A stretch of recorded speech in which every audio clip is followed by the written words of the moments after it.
appreciate you all. So this is actually my first time doing comedy. Never done it before. I know what you're all thinking. Why is he doing comedy and not modeling? Well, too big of a laugh for my girlfriend. Well, actually, it might surprise a few of you, but they actually weren't into the whole Jewish Harry Potter look. Yeah, no, it kind of died out in the 40s in Germany.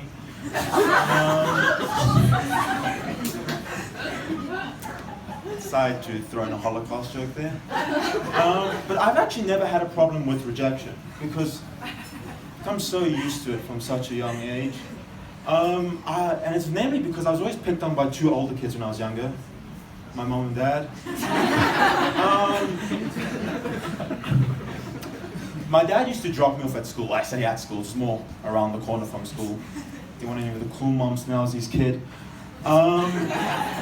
And before I left the car every day, he used to say, "Hey, don't come back." I was only 6 at the time, so I only recently kind of comprehended what he was saying to me. So I went to him recently and I said, "Dad, what was the whole fuck off thing about?" And he said, "My son, you must have misheard me. That's not what I was saying. What I was saying was, hey, don't forget your bag."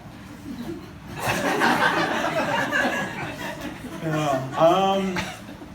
My mom and I actually got off to a better start when I was growing up because we used to love playing games when we were younger. Our favorite game was actually hide and go seek.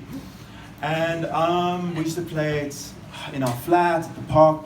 I think my most memorable time was actually in the airport. And there I am, 19, 21, 22, 23, ready or not, here I come. And that's when the plane took off. And only recently I actually found out where she went. And if you guys ever actually need a hiding spot, I've got a brilliant place for you, right? And you actually never lose the game again. And it's really simple. All you need to do is change your hair, move to Cape Town, get a new husband, get 2 new kids, and forget your son's 16th birthday.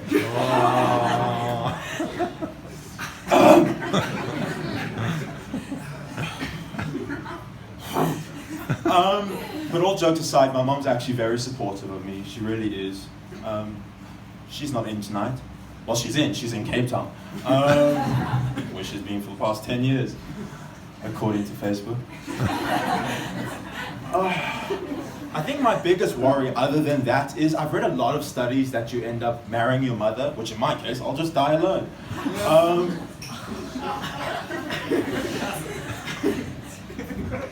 And I've never, on its own, I've never been great with girls, you know what I mean, as just a general thing, and that's because I think, I've just never really understood them.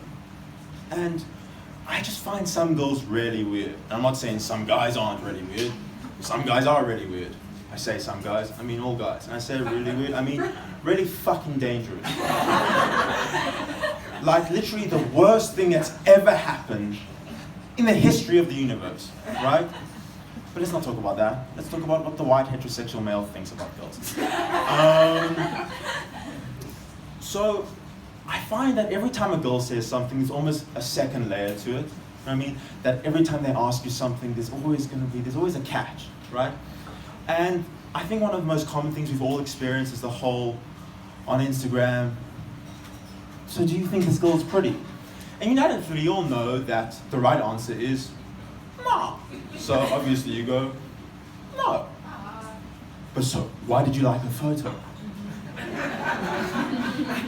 So you gotta think on your feet, right? So you go, "Baby, I thought it was you. I must have been mistaken." "You just said she wasn't pretty." So yeah, so you can move on from that. And then sometimes it's like, it's not as straightforward as that, right? They'll throw you a curveball where they'll show you a picture of someone that everyone knows is pretty, right? So they'll go, "So do you think this girl is pretty?" You go, "Well, no. Baby, it's Gigi Hadid. You can say like what you actually think of her." So now you think, okay, let me dip my toe in the water, it's okay. You go, "I guess I've never really noticed her left eye before, so I guess it's kind of pretty." Why don't you just go and marry her, okay? You never wanted to be with me anyway. I fucking had a chance with Gigi Hadid, why would I be with you? But actually, that wasn't my first experience with these type of things, right? I got more of a unique one. And it happened with my first girlfriend. And I remember we were watching a movie, and around halfway through the movie, she turns to me and says, ask me a question. Okay. Well, I'm 15 at the time, so I go, what's your favorite color? Purple. My turn. What would you do if I died in a car accident? And around this point where I went,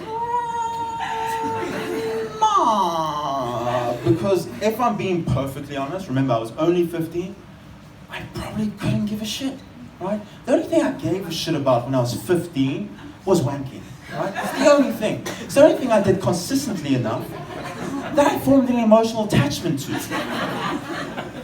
Okay? That was it.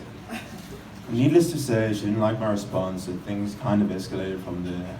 And we were no longer together, right? She wasn't wearing a seatbelt.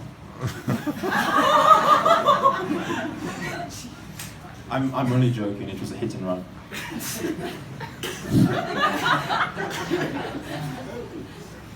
Okay, I think I'm gonna go like the driver did.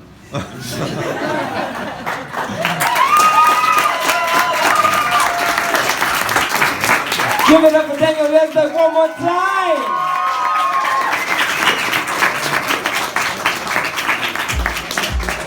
It's late now, dude. That's so late. Like, that's so late.